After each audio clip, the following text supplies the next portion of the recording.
पुर रखवारे देख बहु कपि मन कीन विचार। अति लघु रूप धर निस नगर कर पैसार। मसक समान रूप कपि धरी लंकाय चलै सुमिरि नर हरि। नाम लंकनी एक निशाचर शोक चलसी मोहि निदार।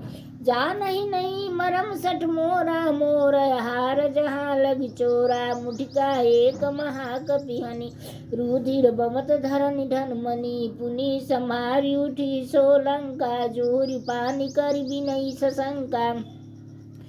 जब रामन्नी ब्रह्म बर दीना चलत बिरिंच कहा मोहि चीना। बिकल हसीते कपि के मारे तब जान निशाचर संघारे। तात मोर अति पुण्य बहुता देखो नयन राम का दूता। मंगल भवन मंगल हारी उमा सहित जय जपत पुरारी। तात सर्ग अपि वर्ग सुख धरौ तुला। एक अंग तुलना ताहि सकल मुहि मिले जो सुख लव सतसंग। प्रवेश नगर की जय सब काजा हृदय राखी कुशलपुर राजा। गरल सुधारि पुकरहि मिटाई गोपद सिंधु अनल शीतलाई। गरुड़ सुमेरु रेणु समताही राम कृपा करि चितवा जाहि। अति लघु रूप धरो हनुमाना पठयहु नगर सुमिरि भगवाना। मंदिर मंदिर प्रतिकर शोधा देख जहाँ तहाँ अगणित जोधा। गयहु दशानन मंदिर माही अति विचित्र कहि जात सो नाही। शयन किए देखा कपि तेहि मंदिर मुअन देख भय देहि। भवन एक पुनि देख सुहावा हरि मंदिर तह भीन बनावा। राम युधि अंकित गृह शोभा बरनिन जाय। नौ तुलसी का वृंद तहाँ देख हरस कपिराय। लंका निश्चर निकर निवासा यहाँ कहाँ सजन कर बासा। मन मुह तर्क करे कपि लागे तेहि समय विभीषण जागे। रावण के नगरी में भी विभीषण रहे भगवान के भक्त। ओही के अंगना में तुलसी जी के गाछी रहे शंख रहे शालिग्राम रहे। बकिया सबके अंगना तमास मंदिरा रहे। राम राम ते सुमिरन कीना हृदय हरस कपि सज्जन चीना। यही सन हट कर हूँ पहचानी साधु ते होई न कारज हानि। विप्र रूप धरि बचन सुनाए सुनत विभीषण उठिता आए।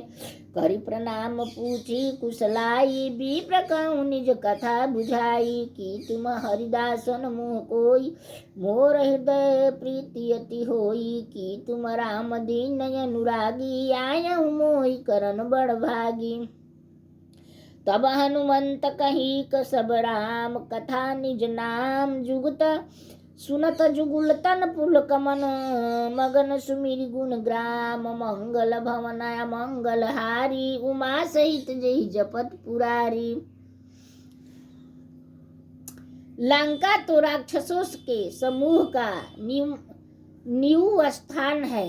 यह सज्जन साधु पुरुष के निवास कहाँ। हनुमान जी मन में इसी प्रकार तर्क करने लगे। उसी समय विभीषण जी जागे। उन्होंने विभीषण ने राम नाम का स्मरण उच्चारण किए। हनुमान जी उसी सज्जन जाना और हृदय में हर्षित हुए। हनुमान जी विचार किया कि इसी हठ करके अपने ओर से ही परिचय कराऊंगा। क्योंकि साधु से कार्य की हानि नहीं होती प्रत्युत लाभ ही होता है। साधु से कभी हानि नहीं होता है, साधु से लाभ ही होता है। साधु शराप भी दे दे तो सोचो कि कोई जरूरी था शराप देना। क्योंकि साधु के शराप भी अपने लिए बहुत उत्तम होता है। ऐसे शराप नहीं लेना चाहिए साधु से। लेकिन जो शराप आइए गया अचानक तो सोचो कि कोनो पूर्व जन्म के हमारा लिखतंग था, कोई पूर्व जन्म का हमारा कार्य बंद था, वो खुलने वाले हैं।